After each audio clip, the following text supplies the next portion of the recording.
This is Make It Plain. Make It Plain. MIP With Masamela Matfumo. Mark Thompson. Make It Plain. Get woke.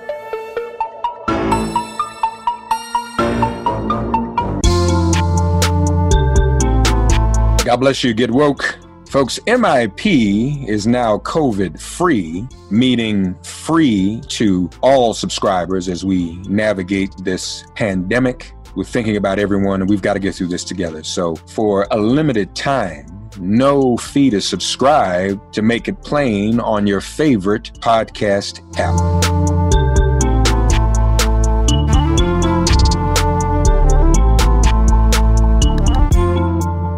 All right, folks. Make It Plain tradition on Thursdays, DailyKos with the founder of the largest online progressive community and the founder of Civiqs with a Q. Let's see where things are. I admit I have been seeing too many political headlines, which are, I'm wondering if that's their job to discourage us. Everything is negative. Dems in disarray, kind of like the New York Times. Dems in disarray. Biden doesn't have Latinos. Biden's is losing in Miami-Dade. That was one of the big bombshell headlines this week. Biden is avoiding the same town hall Trump had on ABC News. Vanity Fair, Biden has no plan to defeat disinformation. So I got to talk to you, man, to help me feel better about that. And people text me like, oh my God, Mark, what's going on? What are we going to do? And everybody's panicking. So we have Markos to talk us down. So I feel like my beat now is the don't panic beat. It's not the take it easy, we've got this in the bag, so you don't need to do anything beat, just to be very, very clear. But things are looking really good for us right now. And no matter what kind of data you look at, Biden has a national lead in the 8 to 9 point range. In the electoral college, which obviously is what matters, we have 5 in the polling aggregate. People want to cherry pick polls. It drives me crazy, right? The poll that Biden's up 12 in Florida. No, he's not. No, he's not. Or the poll that says, Biden's only up 2 in Pennsylvania. No, he's not. No, he's not. Look at the polling aggregate. Look at the big picture. And if you look at that big picture, and if you look at the models that aggregate those polls, The Economist has a really good one. You can see that Joe Biden has a over 5-point lead in Michigan, Pennsylvania, and Wisconsin. And those 3 states are the game. You got a lot of other battleground states that Biden is leading in: Georgia, North Carolina, Florida, and Arizona. Those are all good to have states. They're nice insurance states. Biden does not need them to win the election. Right now, he has a plus 5-point lead in the 3 states that will decide this presidential election. And if you think, well, it's only 5 points, keep in mind, Biden is behind Trump by 5 points or less in South Carolina, Texas, Montana, Alaska, and I think that's it. So this is, if you're going to be worried about Biden losing Michigan, you should also be excited about Biden winning Texas, because you're looking at about the same kind of margin in that aggregate polling. And again, there was a poll recently that had Biden and Trump tied in Texas. You look at the aggregate polling, Trump's up by about 5 points in Texas. But that's the balance. We're as close to winning Texas, which, be honest, that seems like mind-blowing, right? We are as close to winning Texas as Trump is to winning Wisconsin, Michigan, Pennsylvania. Actually, worse off. That's the bottom line. Can we do better with Latinos? Yes. That's a Biden weakness. Can he do better with the young voters? Yes. That's a Biden weakness. But those are numbers that are improving. In fact, we just saw a poll out of Florida Latinos that showed that Biden is now at the same level as Hillary Clinton was in 2016. Again, one poll. Don't get overly excited. just so you don't get overly distraught over a single poll. This is what people aren't. And that's Florida. You said Florida. That was Florida, right? And now you look at, there's different data you can look at now. You can look at the early vote. People are voting in North Carolina right now. And if you're in North Carolina, vote now, vote early.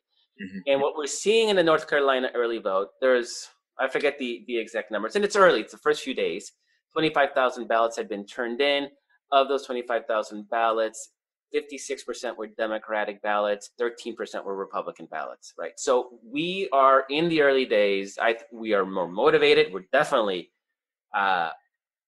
donating more money than Republicans are to Trump and his party. In fact, the Trump campaign right now is pretty much broke. They're not even advertising in Pennsylvania and Arizona. And again, I don't see a map where it's possible. It's mathematically possible. It's hard to see a map where Trump loses Pennsylvania and he wins the election. It's 23 electoral votes. It's a big chunk of votes. So I'm not worried. I'm more worried about the Senate and getting a big enough majority in the Senate that we can get statehood for DC and Puerto Rico. I'm more worried about that than I am about Donald Trump winning re-election. Mm. Okay. So,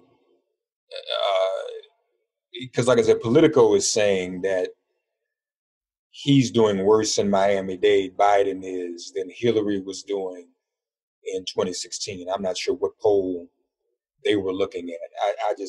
I find that somewhat hard to believe. You're right. Trump doesn't have ads in a few states. What's going on in Ohio? Is Ohio going to be a difference maker in this too? Yeah. Before I get to Ohio,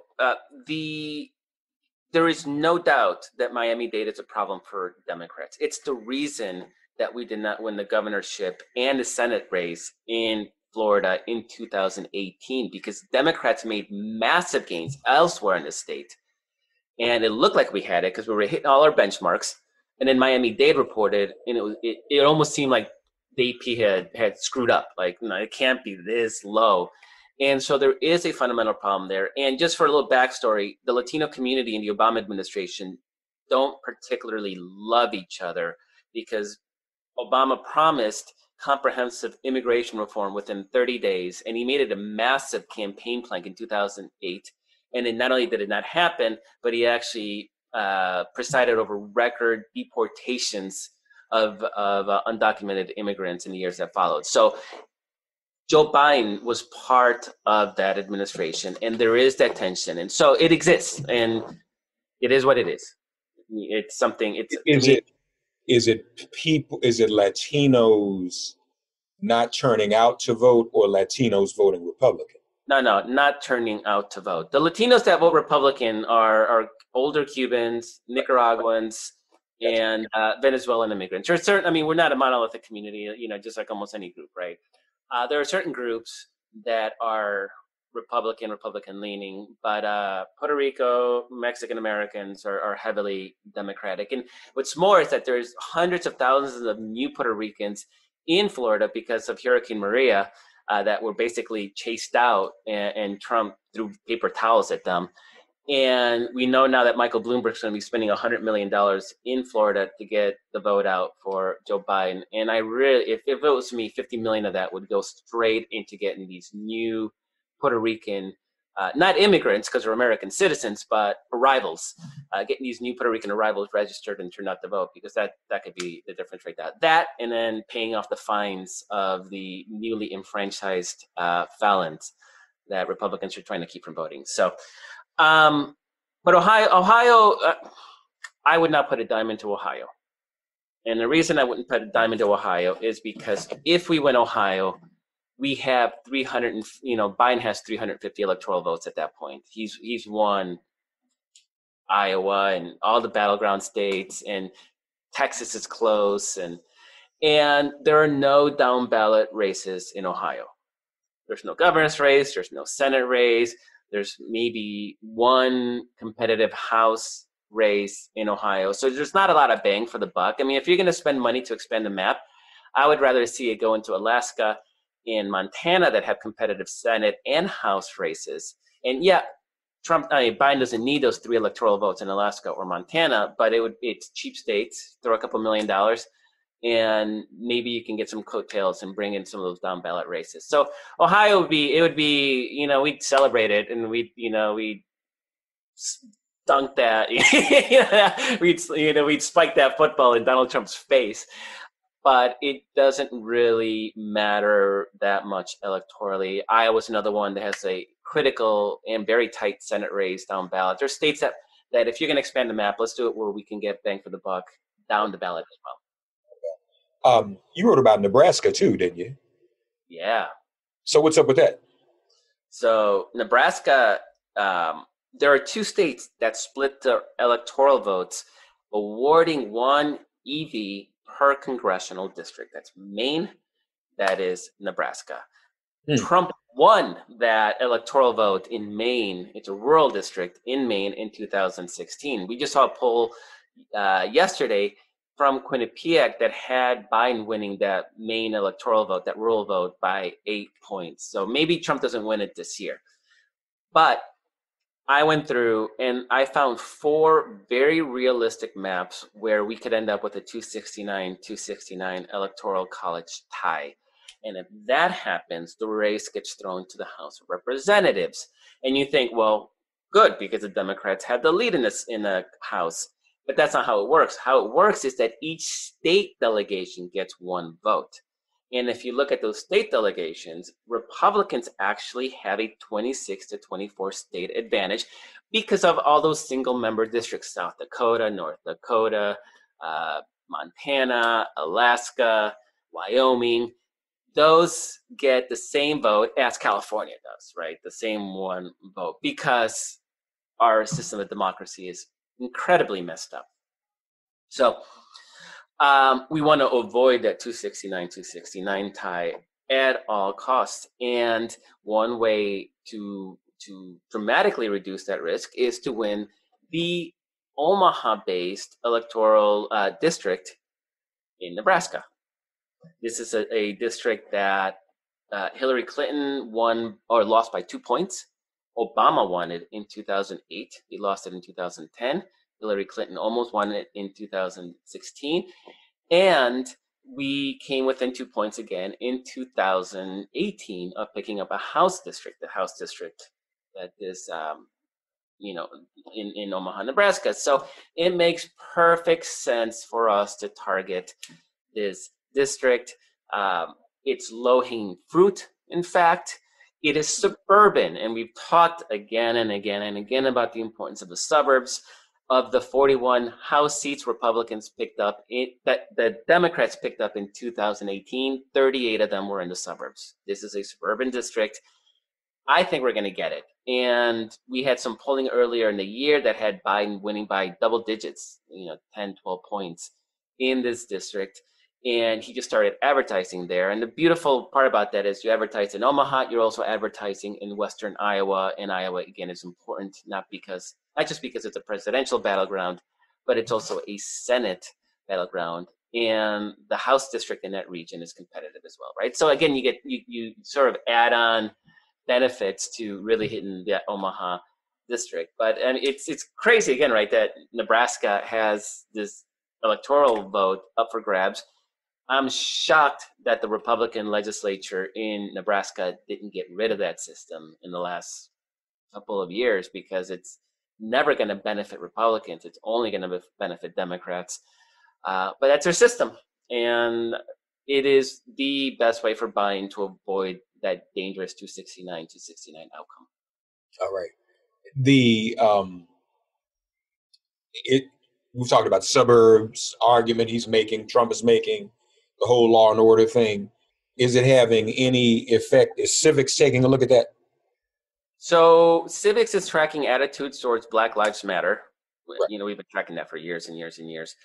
What we're seeing is that the numbers you can look at white, college-educated women, which is sort of the target of this law and order message, and it's just not moving. In fact, it's slightly improved. Support for Black Lives Matter is slightly up, close enough that you can say, well, it's statistical noise, but is it actually having an impact? No.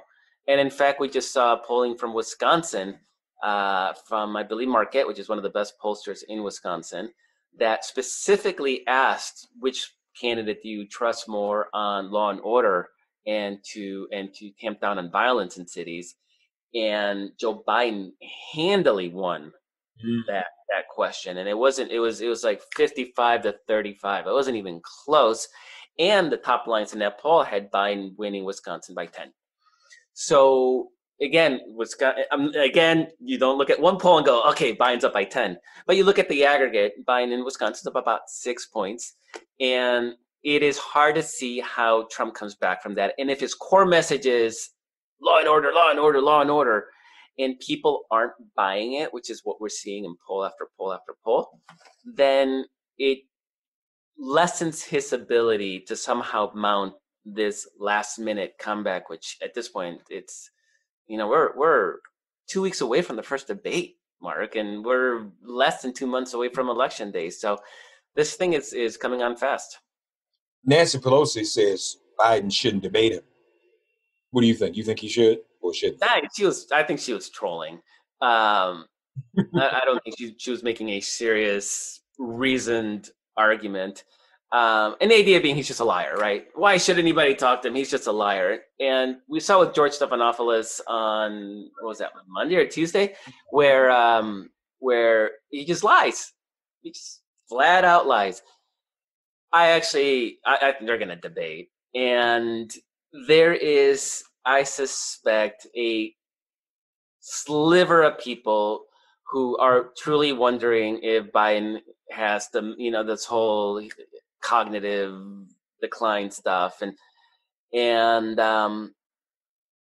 this would put it to rest, like once and for all. I mean, it was just, Trump will be flipping out about performance enhancing drugs, or who the heck knows, right? I mean, Trump being Trump, but you got to do it. Just do it. He lies. Just call it the lies. And I'm sure as they do debate prep, they're sitting there trying to game out how do you handle lie after lie after lie.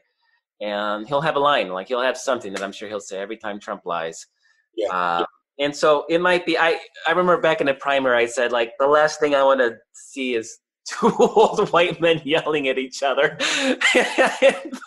And so we're going to get probably two old white men yelling at each other. But I'm personally glad that we're at a place now where the debates aren't make or break. They really don't move numbers in any real way. And I think we're past the point that anybody's mind is going to be changed about Donald Trump. People have pretty much made up their minds. I wish there were a way to get more young voters, more Latino voters in. I'm afraid at this hour, whatever we have is what we have. I don't know how many of them move either. It's kind of pick off a few here and there every day as you try to convince people about the importance of voting, folks. Vote. Because if you don't vote, you're still voting. When you don't vote as a young person of color especially, you're voting still. Because there are more of us, meaning more people of color, more young people, more women, more LGBTs, more in that whole Democratic or progressive, let's say non-Republican coalition. That's a larger number. And so when you don't vote, it increases the value of whatever that your Republican voting counterpart is. It increases their value. If you vote, then no matter what they do, it doesn't matter. Right. But if you don't vote, then that gives them more power. That's literally what you're doing. So it's not like I had a guest on Malcolm Kenyatta, who's a state representative from Pennsylvania, Markos. And he has a thing. He says, when people tell him, I don't vote, I don't do politics, he says, well, politics does you. Right. And I loved it. Because that's true. And that's what people really need to try to get and understand. How is Bob Woodward, does that hurt him? Does that book hurt him? And we don't have to get into the ethics or non thereof of Bob Woodward. I don't know about that. If Markos, if somebody told us in April, you or me, if he said to either one of us, yeah, this is serious, but I'm going to do a cover up, I don't think we would have waited, you know. No. So No. that's, Yeah. I remind people when Bob Woodward was cozy with the Bush White House. Remember this. He wrote a first book, cozy, safe, laudative. But then when the public began to turn against W. Bush around the war, his next book, he changed it. So like he could have written two different books, another favorable book or one that was more in line with the public. And he all of a sudden became in line with the public against the war. Woodward wasn't always there. So with this one, when information is valuable, we'll take it. But the way you hold it, I don't know. But I guess what I'm asking you, you think it makes a difference with especially the white women we're talking about, these moderate people? I mean, it seems to me it would do something to them to hear someone on the record say all of a sudden, oh, I know how serious this is. This is terrible, but I'm not going to do anything about it. Yeah. So my sense, again, nobody's mind is being changed, right? I don't think it wins new votes. I think what it does is it reinforces the choices of those people who have abandoned Trump. People who already had those doubts, but who knows? Their husband probably is going to vote for Trump and is probably being obnoxious at home. There was a story about suburban white women who were like hiding in their rooms talking to reporters because they were afraid their husbands might hear them, talk smack about Trump. These are people who have doubts, and this just reinforces. And anytime you reinforce doubts, you're basically solidifying, you're locking down that vote. You're eliminating avenues or vectors of mind changing. Now, I don't know what that vector of mind change might be, but this sort of forecloses doors. And we only have, 50 some days left before the election. So every day that Trump is forced to be on the defensive, talking about, talking shit to veterans or this issue, is one day that he can't actually be doing things that may change people's opinions. So, to me, it's quite disastrous, especially for a White House that keeps trying to change the subject and to talk about the economy or talk about things that they'd be on stronger grounds talking about. Instead, he has to sit there and justify his lying, and tells everybody like, yeah, this guy lies, and he's not even subtle about it. He doesn't even hide that he lies. Right. They're bragging about it, calling Woodward at 2 a.m. or whatever. I mean, it was crazy. It is what it is, as he says, which is about as callous as you can be. Looking at your map, so Arizona, Biden up 4 via the poll aggregate. Wait, let me go back though. North Carolina, you said something. 56% of ballots coming back already in North Carolina, you said, are Democratic ballots, and the others, 13% is Republican. Something like that, yeah. So what are the rest of them then? Independent? Unaffiliated. Is that common in North Carolina? Yes, and it's almost everywhere. Unaffiliated are usually about a third of the electorate, and it's young voters. So unaffiliated is generally heavily young people who don't, like you talked about, right? Young people who don't want to associate with any party. Used to be Tea Party people. I don't know if those people have re-registered as Republicans because they're all in on Trumpian Republicanism, right? So there's no. This was, if you're Trumpian in a party of Jeb Bush, okay, you're like, I don't want to be a Republican.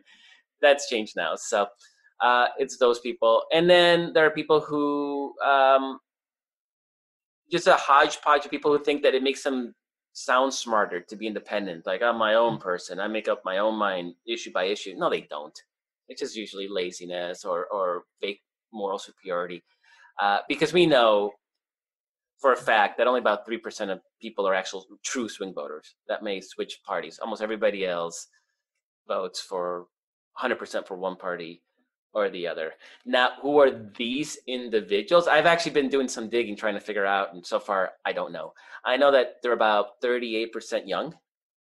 That's it's about 13% over 65, so it's heavily skewed towards our core demographic. Okay. Beyond that, I'm not sure. So Arizona, North Carolina, Georgia, how are we looking in the Senate matchups? On the presidential? The Senate race. I mean, Senate. I would say Arizona, Colorado, Maine, and North Carolina are done deals. Those are definite pickups. We're gonna lose Alabama. I'm not seeing any traction there for our guy. Trump's gonna win the state by 40 points. So that right there is a 50-50 Senate. We are looking really Georgia. Yeah, we're looking really good in both Georgia Senate seats, with a caveat. The Ossoff Purdue race, there's an actual chance. Georgia has this very racist system that you have to have 50% of the vote to win outright on election night. It's literally designed to keep black candidates from winning, and it's been very effective that way. It's an old Jim Crow law. We actually have a real chance of winning the Ossoff Purdue race. Purdue's a Republican incumbent. We have a chance of winning that in the first round. Ossoff is looking close to 50% in polls that I've seen. The second race is a special election, and it's what's called a jungle primary, which means all candidates run on the same ballot, and the top two vote getters move on to the runoff in January. Our two Democratic sort of leading contenders, which are Raphael Warnock, who's a preacher at MLK's old church, and a Lieberman, the nephew of Joe Lieberman, who nobody knows why he's running. They both do well in runoff scenarios against the Republicans. The problem is there is a very real chance that the top two vote getters will be the two Republicans, which would shut us out from the Kelly Loeffler and I forgot, it's the Trump's guy. There's Doug Collins. It is critical that progressives in Georgia and nationally, if we're supporting people financially, to rally around Raphael Warnock. He is by far the best candidate. Having a black voice like his in the Senate would be game changing. I'm not sure why this Lieberman a-hole is running. He's like his uncle. It's like this Lieberman DNA, and he may actually prevent us from even getting into those finals. So I'm really hoping to see a concerted effort to sort of bomb Lieberman out of the water and really rally progressives around, just not progressives, everybody, all Democrats rally around Raphael Warnock. So I hope you work on your side of things to build up support and excitement and attention on that race, because if he makes it to the runoff, I think we have a really, really good chance of winning that race, and he would be amazing in the Senate.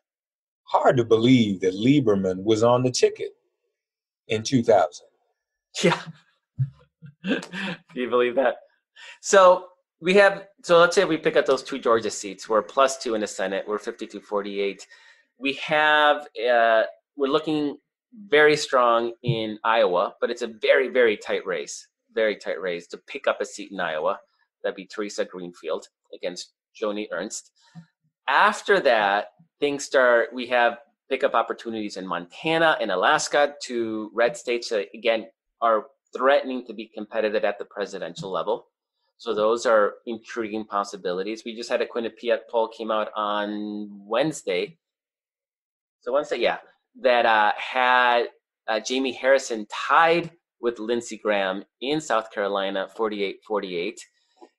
Those last points are so hard because South Carolina is a Republican state, but from our numbers, Trump is only ahead by in single digits in South Carolina. Trump's going to win it, But the closer Biden can make it, the less ground Jamie Harrison has to make up. And there's a lot of Republicans that hate Lindsey Graham. And in fact, he's getting some of the blame for the Bob Woodward book, that he was the one that urged Trump to talk to Bob Woodward. Good. So I think we're looking good. I think we're locked in at 50-50 Senate. I think we're looking pretty good at a 53-47 Democratic Senate. And then it gets tough to eke out. But I think to get to DC statehood, we need to get to 55.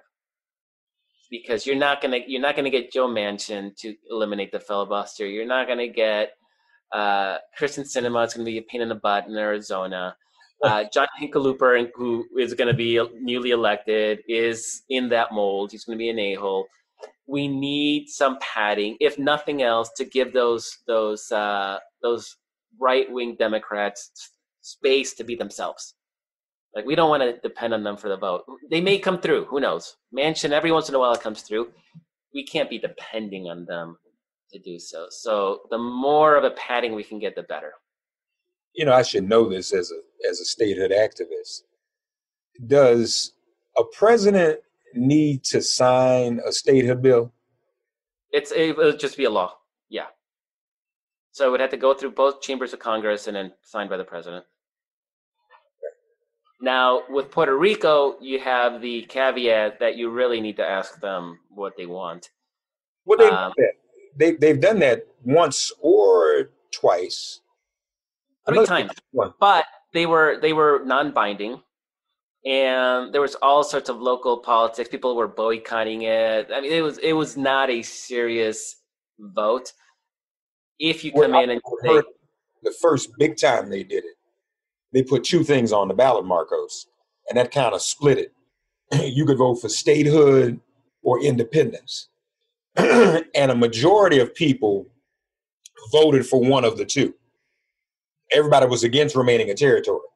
Yeah. I don't remember. It was very close between statehood and independence, but there was still a movement in Puerto Rico. Hey, we want to be an independent nation, you know. So I don't know if they have to do that again. I'm not sure. I don't know what that referendum might look like. I mean, it might be back to the 3 options, right? Statehood, colony, and not colony. It's a colony, but Commonwealth, statehood, Commonwealth, or territory, or independence. Independence actually has not had a lot of support. I mean, I think Puerto Rico recognizes that they can't really survive or thrive as a nation. I mean, they're barely hanging on right now under fairly favorable terms because of the hurricane and, you know, Trump's refusal to help and all that stuff. It would be tough for them, I think, as an independent nation. So it really comes down to statehood and status quo. And at this point, I suspect statehood would carry the day. But there's a lot of questions. Do Puerto Ricans in the mainland vote? Do all those Puerto Ricans that ended up in Orlando, do they vote? It's fairly complicated. I'm not sure how you even begin to sort that out.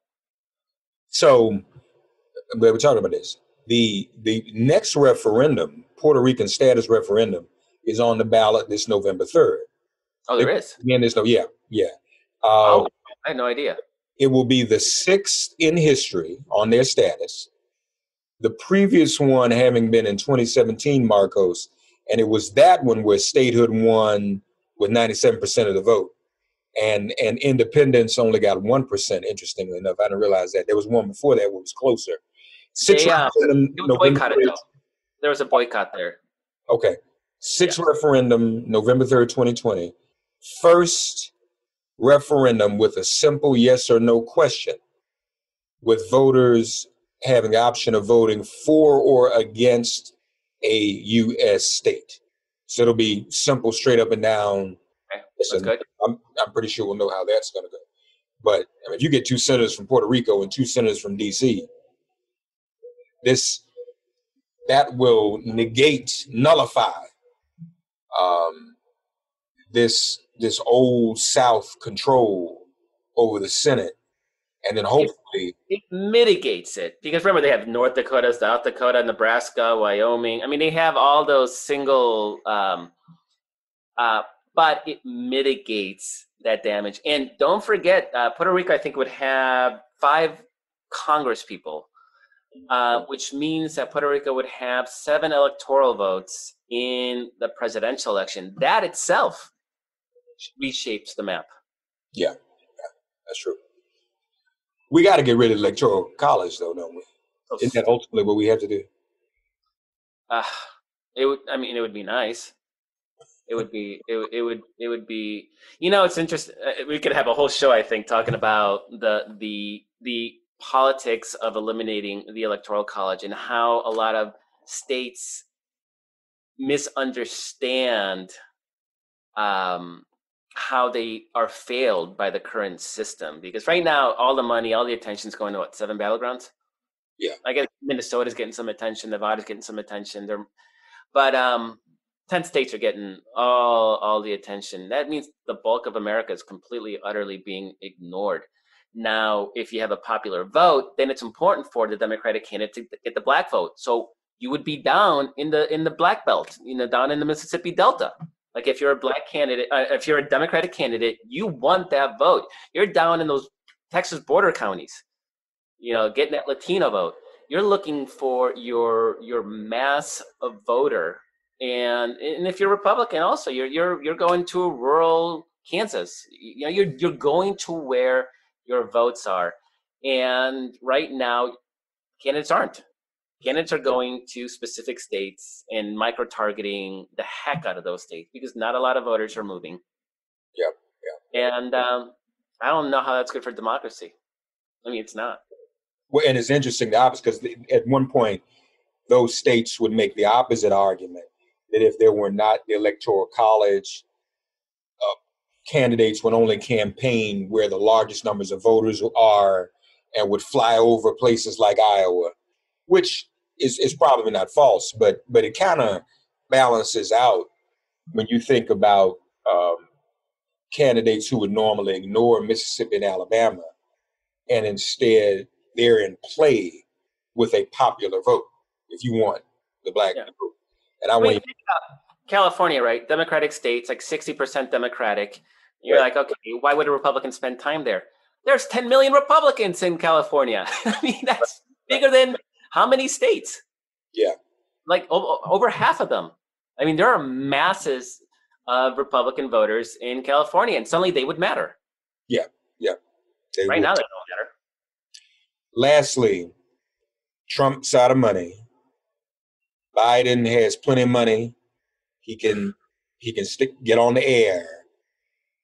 But do the airwaves matter in your calculation when you say most people's minds are made up? I mean, can television still help Biden in some places if he needs it?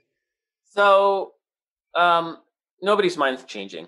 There's not a single 30-second ad that will change anybody's mind. Where it might have value is in things like Trump saying Biden wants to defund the police, right? And then the Biden campaign can put up an ad with Biden saying, I want to reform the police, whatever, right? You can rebut these claims, and we all know that Trump can say anything and get, millions of dollars of free coverage on the traditional media while Biden is all but ignored. So it gives them a way to get out a message. Does it matter? I would guess not. Nobody's about to test that. It's too dangerous a theory to test. And he's got the money. I guess people want to fund it. You might as well spend it. I would like to see a lot of that money spent on actually the groups that can get the vote out, because that'll make a huge difference in most of these places. Are people's minds going to change? No. Are people decide not to vote? Of course, it happens every cycle, and all those young voters we were just talking about who don't think politics matters, every one of those is likely a Democratic voter. Those are our voters who are disenchanted and can't find a reason to vote. Send some money, send some love to the organizations to talk to these individuals, to have those conversations one-on-one and get those people to turn out and vote. That's going to make a huge difference. Not just in places like like Detroit, Milwaukee, and Philadelphia, which obviously are going to be massive GOTV operations, but Miami-Dade, which has been really, really quiet and non-performing. Texas, I mean, the reason Texas is not a purple or blue state is just because Latinos don't vote. And so having those conversations and funding the organizations that talk to those groups, they're all chronically underfunded. So getting resources to those groups that can actually help get out the vote, I think, would be the best way to spend this money, because he has hundreds and hundreds of millions of dollars that you're streaming in. Money is not, and if it just all goes to TV stations in 10 states, it'll be absolutely devastating loss of opportunity. Good point. Thursday Coast, Markos Moulitsas, Civiqs with a Q.com as well, DailyKos.com. Always, buddy. Thank you, man. Thank you so much. Have a great day, great weekend. Stay safe, and everybody watching and listening, please. COVID hasn't gone away. Keep being safe. And folks, keep Markos, everyone in your prayers on the West Coast with all the fires. So it's in your air. We've had the worst air in the world a week running. I mean, we woke up one day and the sky was orange, and it was like that the entire day.